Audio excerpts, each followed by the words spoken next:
Kerana dahsyatnya kehidupan di padang mahsyar, manusia tak sempat nak intai orang. Masing-masing berfikir. Nabi beritahu 3 tempat seluruh manusia tak akan ingat siapa pun dalam hidup dia, insan yang dia paling sayang selain daripada keselamatan diri dia saja. Yang pertama di padang mahsyar, tuan-tuan rahmati Allah, tak akan ada siapa ingat diri dia ketika mana dia dihisap oleh Allah Subhanahu Wa Taala di dalam kandang mahkamah Allah Taala.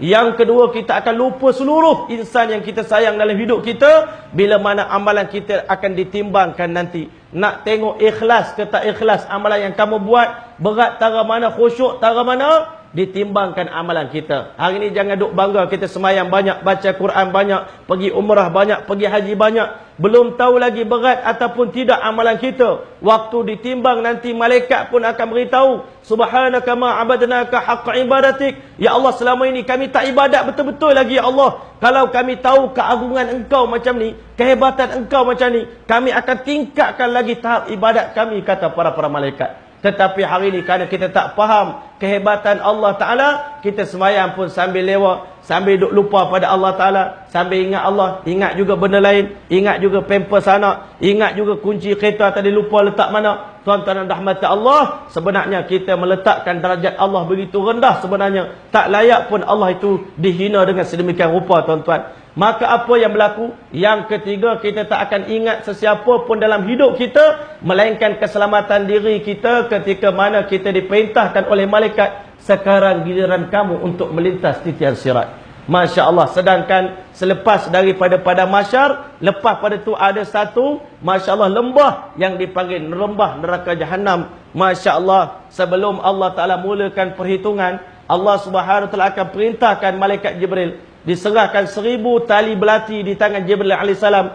Jibril alaihissalam akan perintahkan para malaikat, cangkukkan ini semua tali-tali belati ini di tembok neraka jahanam, yang mana kata Nabi sallallahu alaihi wasallam, tembok neraka jahanam diperbuat daripada besi, yang mana lebarnya tembok itu sepanjang 40 tahun perjalanan. Ini lebarnya dinding neraka jahanam, 4 segi neraka jahanam. Diheret setiap tali belati yang 70,000 tadi memerlukan tenaga 70,000 pula malaikat kena heret neraka jahanam, tuan-tuan, sebelum Allah mulakan perhitungan di padang mahsyar. Sebelum Allah nak tanya kita semua, nak hisap amalan kita, nak tanya nikmat yang Allah bagi kepada kita.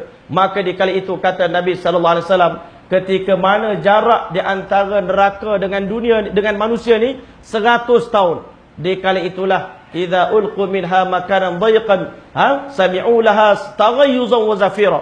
Ketika mana neraka jahanam datang, sami'u laha taghayyuzan wa zafira, kamu akan dengar suara neraka yang mengaum, begitu bengis neraka jahanam macam mana seekor binatang yang sangat-sangat garang. Itu kelakuan neraka jahanam. Sampai 100 tahun dekat dengan kita, di kali itu neraka akan mengaum sekali. Kata Nabi sallallahu alaihi wasallam, sekali mengaum saja, di kala itu seluruh makhluk akan menggeletar ketakutan yang bersangatan. Ya Allah, macam mana kami pada hari ini ya Allah? Neraka mengaum kali yang kedua. Kali yang kedua semua nabi-nabi, malaikat-malaikat pakat terduduk di atas lutut masing-masing, menggigil ketakutan mendengar suara neraka Allah Subhanahu Wa Taala.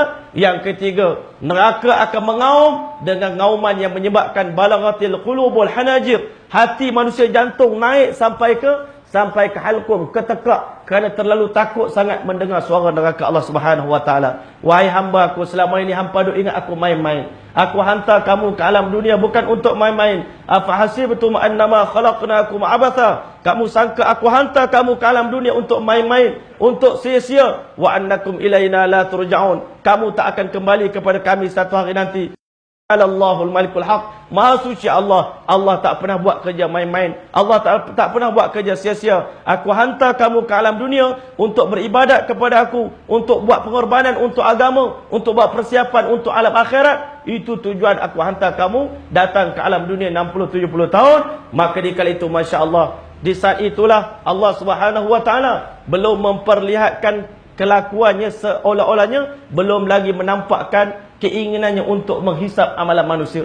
Maka setelah itulah, tuan-tuan rahmat Allah, seluruh manusia dalam kelaparan, dalam keletihan, dalam kepanasan, badan dah berlengah. Waktu itu, tuan-tuan rahmat Allah, Allah setelah akan naikkan peluh manusia mengikut kadar dosa masing-masing. Ada orang kerana dosanya banyak, tak sempat taubat, dosanya air peluhnya naik, peluh yang begitu panas sampai ke paras buku lali. Ada orang peluhnya sampai ke paras lutut. Ada orang duduk dalam pada mahsyar, peluhnya sampai ke paras pusat. Ada orang peluhnya sampai ke paras dagu. Ada orang yang mana peluhnya sampai ke paras telinga. Tetapi pada hari itu ada orang kata, ya Allah, daripada kami duduk dalam peluh yang begini panas, lebih baik lempak terus kami dan neraka pun lagi baik. Ini kata-kata sebagian orang merasakan azab duduk dalam peluh itu pun dah rasa azab berat sangat dah. Itu keadaan di alam akhirat. Maka di kali itulah seluruh manusia akan mencari siapa boleh tolong kita pada hari ini.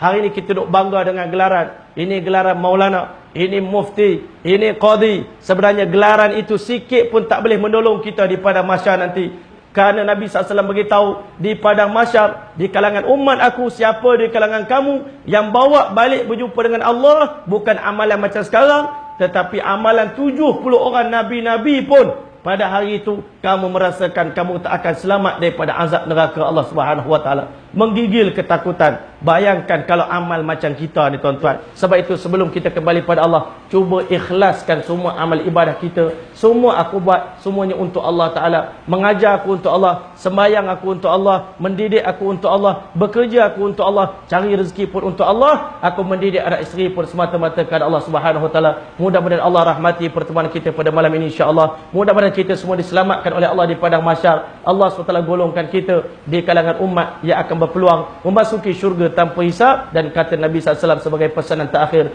la yashba'al mu'min minal khair, orang beriman tak pernah kenyang buat baik hatta yakuna muntahahul jannah, sehingga akhirnya kaki dia menjejakkan kakinya pintu gerbang syurga Allah Ta'ala.